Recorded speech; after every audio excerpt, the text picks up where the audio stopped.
नरक में इतनी तेज भूख लगती है कि तीनों लोगों का अनाज खाने पर भी भूख नहीं मिट सकती, लेकिन वहाँ अनाज का एक दाना भी खाने को नहीं मिलता। इस प्रकार नरक के दुख बहुत सागरों तक इस जीव ने सहन किए, और फिर कभी शुभ कर्म का संयोग मिलने पर यह जीव मनुष्य गति को प्राप्त करता है। तो 3 लोक होते हैं, इसके बारे में हमने पहले बता दिया था कि ऊर्ध्वलोक, मध्यलोक, अधोलोक, इसका वर्णन किया गया था।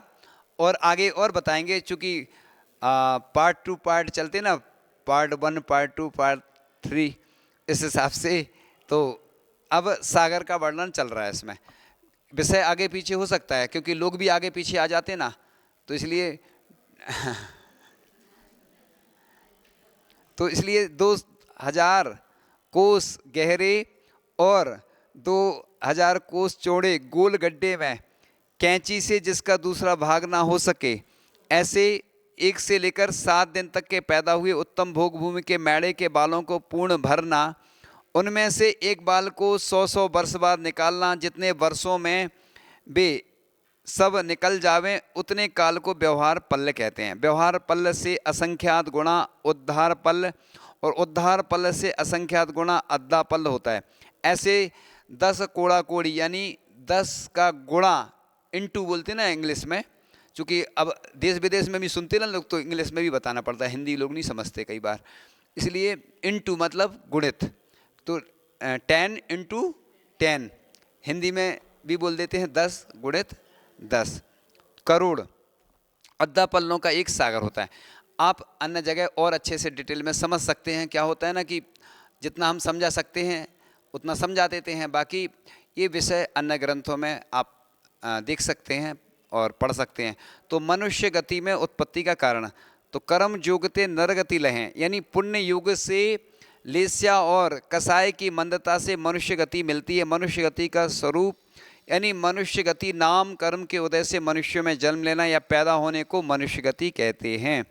इस प्रकार से जननी उदर बश्यो नव मास, अंग संकुचिते पाई त्रास, निकसत जे दुख पाए घोर, तिनको कहत नावे और। यह जीव, इसकी हम अनुवाद बाद में कर देंगे, क्योंकि यह जीव मनुष्य गति में माता के गर्भ में 9 माह तक रहता है। कहते हैं ना कि एक दांत का दर्द सबसे ज़्यादा होता है, एक गर्भ का जो बच्चा जब निकलता है, पैदा होता है, तो सबसे ज़्यादा कष्ट होता है, उस माँ को भी होता है। इसलिए पहले तो क्या होता था, जितने होते थे ना पैदा, नॉर्मल डिलीवरी होती थी, और आजकल जितने बच्चे होते सब ऑपरेशन से होते हैं, क्योंकि कष्ट बहुत होता, तकलीफ बहुत होती है। तो ऐसा बोलते हैं कि जहाँ शरीर के सुकड़े रहने से बहुत कष्ट पाता है, माता के गर्भ से बाहर निकलते समय अपार कष्ट यह जीव पाता है। चूँकि ये व्याख्या तो चल ही रही है, उसके साथ साथ कुछ ये लोग बोलते हैं ना कि पूजन आदि नहीं करना चाहिए इस समय, ये भी बताना भी ज़रूरी है, क्योंकि जो लोग सुनते हैं वो कभी कोई सुनता है कभी कोई सुनता है, तो एक कॉमन विषय बताया जाता है, जिससे कि कभी कोई आगे पीछे से भी सुने तो उसको समझ में आ जाए। तो इसलिए ये लोग बोलते हैं ना पूजन आदि नहीं करना चाहिए, 9 महीने तक पूजन तो कर सकते हैं, द्रव्य भी चढ़ा सकते हैं, कोई मना नहीं होता है। 5 महीने तक मूलाचार में लिखा है आहार दान का, है ना। और भगवती आराधना में भी ऐसा है कि साधु अपनी आलोचना करते हुए कहते हैं कि यदि मैंने ऐसी महिला से आहार लिया हो, ऐसा आचार्य ऋषि के मुख से जब चंद्रगिरी में या रामटेक में आया होगा, अभी इतना याद तो नहीं है अपन को, लेकिन विषय आया था, हमारे पास नोट्स तो हैं, अपनी मेमोरी थोड़ी सी कमज़ोर है, तो याद तो रहता है थोड़ा सा, कभी कभी स्पष्ट नहीं आता, तो इसलिए वो याद तो है ये विषय कि अभी हमने कहीं पढ़ा था। तो आचार्य ऋषि जब पढ़ा रहे थे भगवती आराधना, तो उसमें वर्णन आया है, ठीक है ना। तो माता के गर्भ में जीव के क्रम विकास का क्रम क्या है, तो माता के रज और पिता के वीर के आधार से शरीर की रचना करने वाला यह जीव 10 रात्रि तक कलल रूप पर्याय में, 10 रात्रि तक कलुषीकृत पर्याय में, और 10 रात्रि तक स्त्री भूत पर्याय में रहता है। दूसरे मास में बुद्बुद, तीसरे मास में घनभूत, चौथे में मांसपेशी, 5वें में 5 पुलक। ऐसा ये कौन से ग्रंथ से आया, ये कल्याण कार्यक्रम में आया है, भगवती आराधना में आया है शायद, ऐसा उसके अनुसार बताया जा रहा है। इसमें तो नहीं लिखा, लेकिन हमें जहाँ तक थोड़ा थोड़ा याद है। तो 2 हाथ और सिर, छठे में अंगोपांग और चर्म तथा 7वें में रोम एवं नखों की उत्पत्ति होती। 8वें मास में स्पंदन क्रिया, हलन चलन, और 9वें या 10वें मास में निर्गमन नहीं होता है। कोई कोई बच्चे 7 मास होते हैं, सतमासा बोलते हैं, कोई 6 मास में भी हो जाते हैं, ऐसा कोई ने बताया था, अभी हमें याद नहीं आ रहा, हो जाते हैं। बताओ, 9 महीने का तो एक कॉमन है वो। इसलिए जो अपन बच्चों से आहार लेते हैं ना, वो स्टैंडर्ड तो 8 साल का ही आता है ना, 8 साल का, लेकिन 7 साल 3 महीने यानी 9 महीने जो गर्भ के मान लेते हैं, तो एक ग्रंथ में ऐसा उल्लेख आता है। ये दोनों मत हैं, चूंकि हम किसी मत का विरोध भी नहीं कर सकते, इसलिए ये 8वें मास में एक हो गया। अब ये बालपने में ज्ञान न लयो, तरुण समय तरुणी रत रयो, अर्धकमृत के सम बूढ़ापनो, कैसे रूप लखे। इसका अन्वयार्थ हम बाद में कर लेंगे अच्छे से, क्योंकि आप भी समझ रहे हैं ना, क्योंकि इसलिए तो जो चीज़ है ना समय से करना पड़ती है हर चीज़, नहीं तो क्या होता है ना कि समय अपने हाथ में नहीं रहता, बाकी सब चीज़ रहती है। अब बाल्यावस्था में इस जीव को भले बुरे का ज्ञान नहीं होता। अब देखो, आज बुढ़ापे में ऐसी स्थिति हो जाती, लोग चढ़ नहीं पाते हैं, कई मंदिरों में तो लिफ्ट लगी हैं, कई धर्मशाला में लगी हैं, और लोग यही चाहते हैं कि नीचे ही वेदी हो, नीचे ही प्रवचन हो। लेकिन अब क्या करें, स्थितियां तो हैं। लोग 50 साल में स्थिति यही होने लगती, 60 साल का तो जीवन ही रहता है लगभग। आजकल गवर्नमेंट भी रिटायरमेंट दे दी थी, इसलिए कि तुम रिटायरमेंट होकर अब क्या करो, धर्म ध्यान करो, अच्छे से माला फेरो। तुम्हें कोई घर से निकाले इसलिए पहले ही निकल जाओ, है ना। कई ब्रह्मचारिणी बन जाती ना दीदी या भैया जी, पहले ही इसलिए बन जाते कि इज्जत के साथ तो जाओ, कम से कम इज्जत के साथ घर से निकलो तो, है ना। बेइज्जती हुई बाद में। इसलिए हम तो पूरे देश विदेश में जो लोग भी सुन रहे हैं सबके लिए यही बोलते हैं, हमेशा बोलते हैं कि अपन को क्या इज्जत के साथ निकलना है ना, बेइज्जती नहीं करवाना। इसलिए कुछ राशि भी रखना अपने हाथ में, हाथ का मतलब एफडी वगैरह, एकदम पूरा नहीं देना अपने बच्चों को, नहीं तो तुम्हें वो घर से निकाल देंगे। आजकल स्थितियां बहुत बदलती जा रही, किसी पे भरोसा नहीं करना, चाहे वो सास हो, चाहे बहू हो, चाहे पति हो, चाहे देवर हो, चाहे कोई घर के जितने रिश्ते हों, चाहे वो पड़ोसी हो, भरोसा किसी पे भी नहीं करना, कब कौन धोखा दे जाए। जब लोग भगवान को धोखा दे देते हैं तो इंसान तो।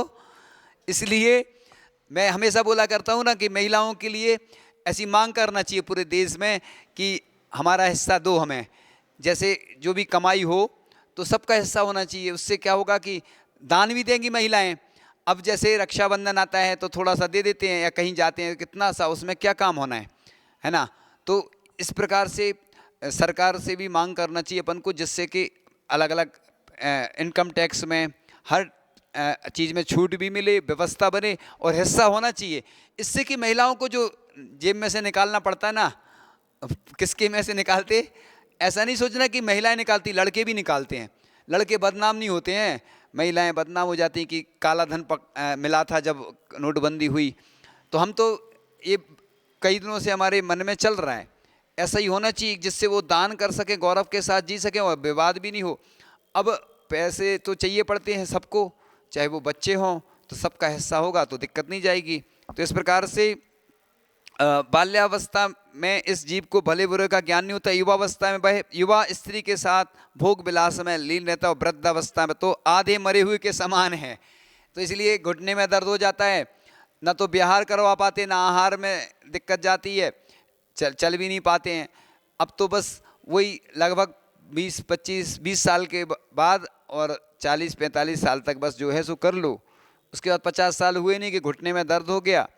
इसलिए स्कूल में बेंच पे बैठते ना तो कैसे बैठते, घुटने मुड़ के, डाइनिंग टेबल पे घर में बैठते, बस में, प्लेन में, जहाँ जाते ना तो बस घुटने वैसे ही हो जाते। वो ये शुरू से आदतें खराब होती जा रही ना। जमींदार बनो ना, ज़मीन पे बैठो, भोजन भी ज़मीन पे करो, या शाही भोजन करो ना, खड़े होके भोजन करना है बफर सिस्टम में, और डाइनिंग टेबल में करना है। तो अब वो इसलिए घुटने में दर्द हो जाती है। अब मंदिरों में भी वही व्यवस्था करनी। कई बार स्थितियां देखी गई, पंचकल्याणक महोत्सव होते हैं, विधान होते हैं, तो उनमें जिनवाणी तो नीचे रखी, और जो बेचारे जो बूढ़े जो भ्रष्ट लोग हैं सब वो ऊपर बैठ जाते हैं। इसलिए भैया जी को कई बार बोलना पड़ता है, प्रतिष्ठाचार्य को बोलना पड़ता कि जमीन मतलब वो क्या बोलते जिनवाणी को थोड़ा ऊपर रख लो। तो जो टेबल कुर्सी पे बैठते हैं वो तो ठीक है भैया, क्योंकि उच्च स्थान है जिनवाणी को, लेकिन नीचे रखते हैं तो दोस्त तो लगता है। नाभि से नीचे जिनवाणी भी नहीं रखी जाती, यहाँ तक कि भगवान भी नाभि से नीचे विराजमान नहीं किए जाते। जब भी वेदी बनाई जाती है तो नाभि से नीचे नहीं बनाई जाती। अब खड्गासन में अलग हो जाता है। गोमटेश में बाहुबली भगवान है वो कैसे नीचे ही है ना जमीन में, क्योंकि खड्गासन में तो अलग चल जाता। पद्मासन में जो प्रतिमाएं रखी जाती, वेदी बनाई जाती, अब किसी ने कौन सी वेदी कहाँ बना दी वो भगवान जाने और आप जानो, या प्रतिष्ठाचार्य वो जाने। लेकिन जो हम वास्तु के हिसाब से बता रहे, जो वेदी प्रतिष्ठाचार्य के अनुसार जो नियम हैं वो ऐसे ही। तो हम लोग भी इसलिए शास्त्र को नीचे नहीं रखते हैं। अब इधर अपन रखते हैं तो दोष लगता है, इसलिए अपन अपने आप को सुधार करें तो अच्छा है। अपने आप अच्छा बनेगा। तो मनुष्य जीवन की 3 अवस्थाएं, बचपन, यौवन, बुढ़ापा। मानव ने बचपन खेल में, जवानी स्त्री के साथ और बुढ़ापा आधे मरे के समान है, इसे व्यर्थ में ही खो दिया। तो इस प्रकार से ज्ञान प्राप्ति का समय बालपन में ये प्राप्त करना चाहिए। तो इस प्रकार से कभी अकाम निर्जरा करे, भवनात्रिक में सुर तन धरे, विषय चाह दावानल दयो, मरत बिलाप करत दुख सयो। तो इस कभी इस जीव ने अकाम निर्जरा की तो मरकर भवनवासी, व्यंतर और ज्योतिषी देवों में से किसी एक प्रकार के देव का शरीर धारण किया, परंतु वहाँ भी इंद्रिय विषयों की चाह रूपी भयानक अग्नि में जलता रहा और मरते समय रो रो कर दुखों को सहन किया। इसलिए आपका कोई साथ नहीं देगा। ये अपन को लगता है ये हमारे रिश्तेदार हैं, हमारी पत्नी, हमारे बच्चे, हमारे पति और फलाने, सब रिश्ते रखे जाते हैं। देखो जब स्थिति ऐसी बन जाती है ना कि आप परेशान होंगे ना, कष्ट में होंगे, तो कोई साथ नहीं देगा।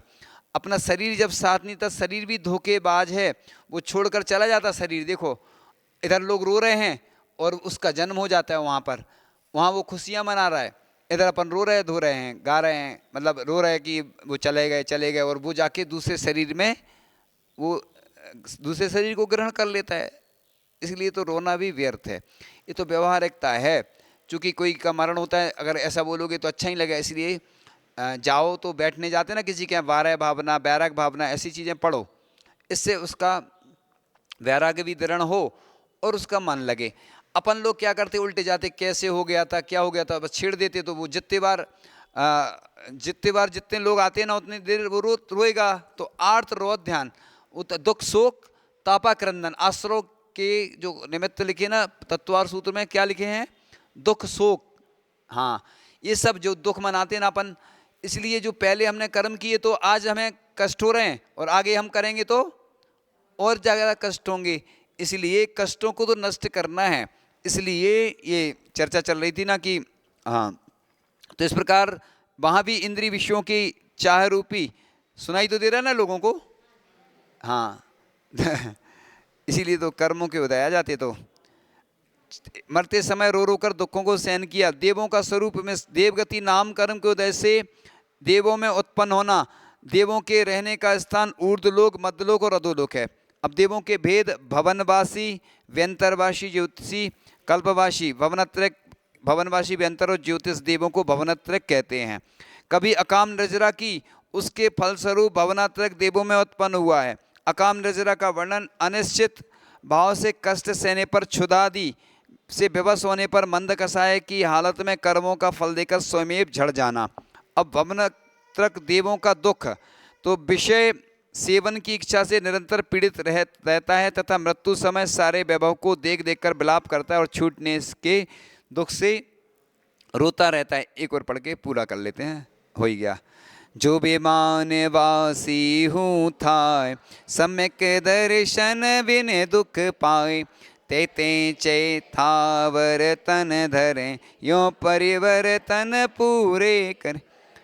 तो यदि यह जीव स्वर्ग में बेबान वासी देव भी हुआ है तो उसने वहाँ सम्यक दर्शन के बिना दुख ही पाया। देव गति से मरकर पुनः यह जीव स्थावर के शरीर को धारण करता है।